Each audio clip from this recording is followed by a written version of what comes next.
A prominent Pittsburgh newspaper has been accused of removing a black journalist and videographer from protest coverage after she sent a tweet about looting. Alexis Johnson is a journalist with the Pittsburgh Post Gazette. She sent out this tweet late last month, purportedly calling out looters for causing damage to the city. But instead of showing pictures of looting in Pittsburgh, she tweeted photos of garbage and debris from a concert tailgate. The Newspaper Guild of Pittsburgh has since called for the leaders at the paper to step down.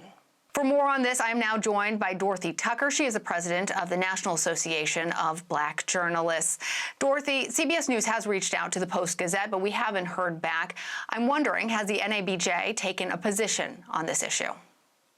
Oh, absolutely we have. I mean, we are definitely backing the reporter. We are in full support of her because this is a bigger issue, Lana.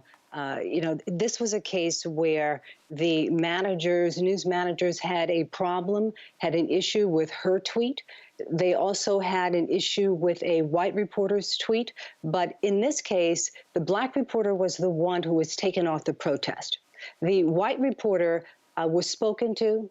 Nothing happened to him until there was outrage, and then he was taken off the protest. So for us, this is an issue of unfair treatment. Those reporters should have been treated the same way.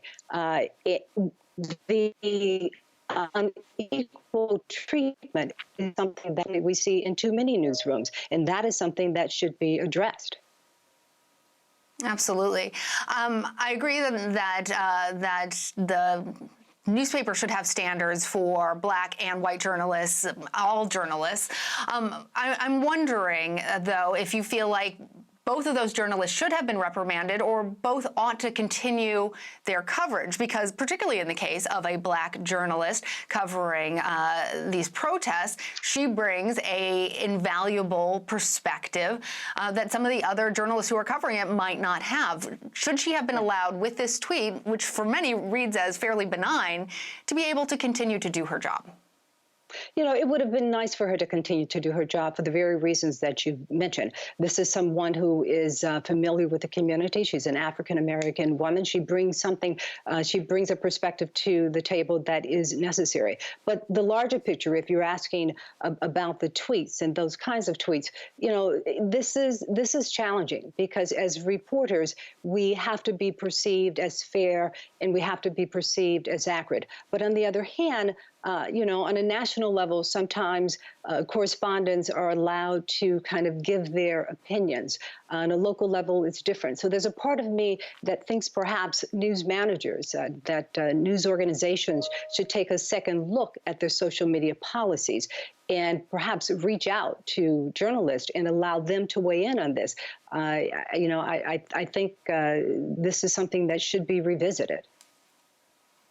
That's exactly the question that I'm really interested in digging into with you, because you are obviously a black woman, but you are also a professional journalist and have those conducts of ethics that we've all been trained in that are sort of gray when it comes to questions of social media, and particularly right now when we are talking about issues that are so integral to all of us and to a question of morality and humanity and who we are as a nation as well as individuals.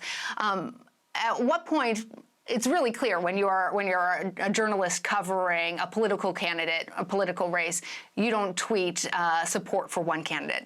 But it's not as clear, I think, when we are dealing with the current issues of systemic injustice and racism in our country. So how would the NABJ advise all of us who are trying to figure this out? You know, let's take Black Lives Matter.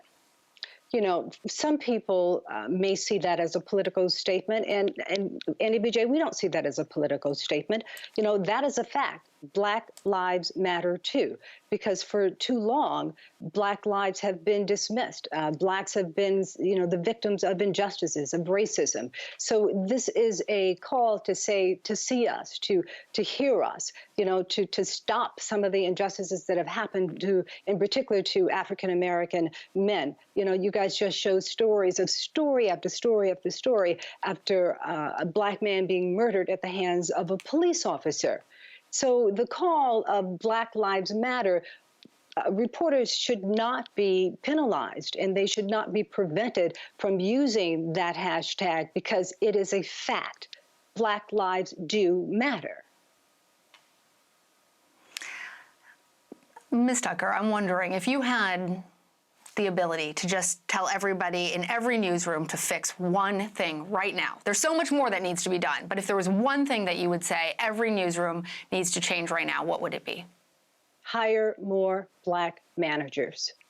We have got to have more African Americans in top positions, in leadership positions in our newsrooms, so that we can have better coverage of the Black community, so that the racism and the discrimination that some of our Black reporters go through will not be as bad, will not be existence anymore, so that those issues can be addressed, so that the missteps that we have seen in Pittsburgh, that we have seen in Philadelphia, that we have seen at the New Yorker, all of those different places where these incidents have been called into question. Had there been a Black manager in the room, I would argue that we would not have seen these news organizations making some of the mistakes that they have made.